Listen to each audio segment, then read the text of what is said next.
இலங்கையில் அடுத்து 10 நாட்களில் நடக்க இருக்கும் வானிலை மாற்றம் உங்களுக்கு வேண்டியவர்களின் உயிரை கூட இழக்க நேரிடலாம். இது சாதாரண வெயில் இல்லை, உயிருக்கு ஆபத்தான வெப்ப அலை. இலங்கையில் ஏப்ரல் 2 முதல் ஏப்ரல் 15 வரை பார்த்தீங்கள் என்றால் சூரியன் இலங்கைக்கு மேலாக உச்சம் கொடுக்க போகின்றது. இதனால் இதுவரை இருக்கின்ற வெப்பத்தை விட பார்த்தீங்கன்னா மிக அதிகமான வெப்பம் இலங்கையில் நிலவும். இப்போதே மக்களால் வெப்பநிலையை தாங்க முடியாமல் அவதிப்படுகின்றார்கள்.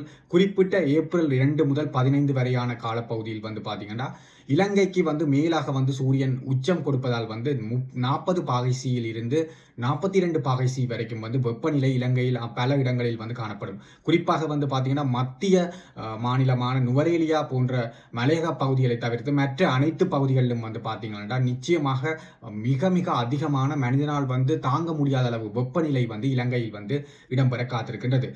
குறிப்பாக மனித உடலானது 40 பாகை சி வரையிலான வெப்பநிலையை மட்டுமே தாங்கிக் கொள்ள இயலும். அதற்கு மேலாக வெப்பநிலை அதிகரிக்கின்ற போது மனித உடலானது பல்வேறு பிரச்சனைகளை வெளிப்படுத்தும். இதன் காரணமாக தசைப்பிடிப்பு, ஹீட் ஸ்ட்ரோக், தலையிடி மற்றும் வாந்தி, தலைச்சுற்று போன்ற பல்வேறு உடல்சார் பிரச்சனைகளை கொண்டு வரும். இந்த காலத்தில் நம்மை பாதுகாத்துக் கொள்ள வேண்டியது மிக மிக அவசியமானது.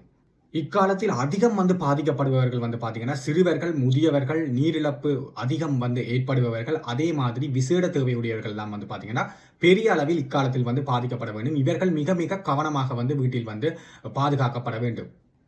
குறிப்பிட்ட இக்காலத்தில் பார்த்தீங்கன்னா குறிப்பாக காலை 11 மணி முதல் மாலை 3 மணி வரை மிக மிக அவதானமாக இருக்க வேண்டும்.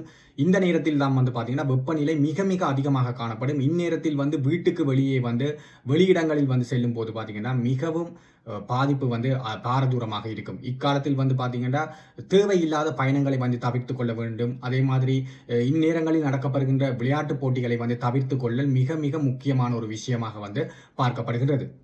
இவ்வாறான இலங்கையின் மோசமான காலநிலை மாற்றத்துக்கு பின்னால் இருப்பது எல்னினோ தொழிற்பாடு. பெரும் பசிபிக் கடலில் கடல் நீர் அதிகமாக வேகமாகவும் சூடாகின்றது. இதன் காரணமாக உலக வானிலை மாற்றமடைகின்றது. கடல் நீர் அதிகம் சூடாகுவதன் காரணமாக மழையை கொண்டு வருகின்ற காற்றை இந்த கடல் நீர் வெப்பமாதன் காரணமாக திசை மாற்றப்படுகிறது. இதன் காரணமாக இலங்கையில் மே மாதத்தில் இன்னும் இதன் தன்மை தீவிரம் அடையும் என்று எதிர்பார்க்கப்படுகிறது. ஏனெனில் மே மாதத்தில் தென்மேற்கு பருவக்காற்று மூலம் இலங்கைக்கு கிடைக்கும் மழை வீழ்ச்சி இந்த எல்னினோ தொழிற்பாட்டின் காரணமாக அந்த காற்றின் திசையை மாற்றப்படுவதனால் இலங்கைக்கு மே மாதத்தில் கிடைக்கின்ற மழை கிடைக்காம போவதனால் மேலும் வெப்பநிலை அதிகரிக்கும், வறட்சி இலங்கையில் ஏற்படும் என்று இப்போது எதிர்வு கூறப்பட்டு வருகின்றது. இத்தகைய கடும் வெப்ப காலத்தில் பார்த்தீங்கன்னா நாங்கள் குறிப்பாக தண்ணீரை அதிகமாக அருந்த வேண்டும். நமது உடலானது நீரிழப்பு அதிகம் ஏற்படும். இதன் காரணமாக 1 மணி நேரத்துக்கு கட்டாயம் 1 குவளை நீரை என்றாலும் அருந்துங்கள்.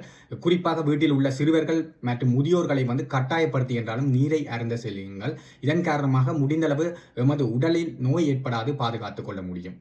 அடுத்து இந்த கடும் வெப்ப காலத்தில் பார்த்தீங்கன்னா நாங்கள் கருப்பு நிற ஆடையை அணிவதை தடுத்து கொள்ள வேண்டும். ஏனெனில் கருப்பு நிற ஆடை வெப்பத்தை அதிகமாக உறிஞ்சும். இதன் காரணமாக மேலும் எமது உடலானது வெப்பத்தை பெற்றுக்கொள்ள நேரிடும்.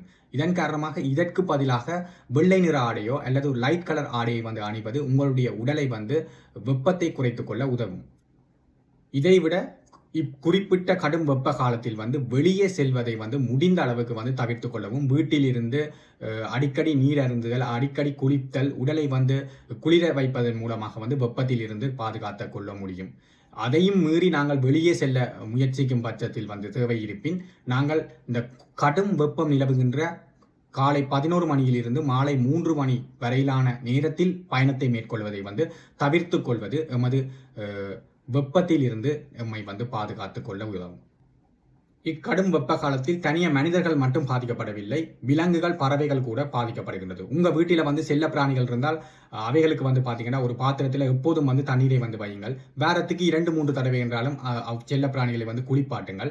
அதை விட தனிய செல்ல பிராணிகளை மட்டும் பாதுகாக்காமல் உமது வீட்டுக்கு வெளியே பார்த்தீங்கன்னா ஒரு பாலியில தண்ணியை வையுங்கள். தெருநாய்கள் மற்றும் பசுக்கள், மாடுகள் போன்ற விலங்குகளும் நீரை அருந்துவதற்கு வழிவகுங்கள். ஏனென்றால் அதுகளுக்கும் உயிர் இருக்குது. அந்த உயிரை காப்பதற்கு நீங்கள் வழி செய்யுங்கள். இந்த வீடியோ உங்களுக்கு பிரயோசனமாக இருந்தால் மறக்காம மற்றவர்களுக்கு ஷேர் பண்ணுங்க. நீங்க ஷேர் பண்ற இந்த வீடியோ இன்னொருவர்கிட்ட உயிரை காக்கும் வீடியோவாக அமையும்.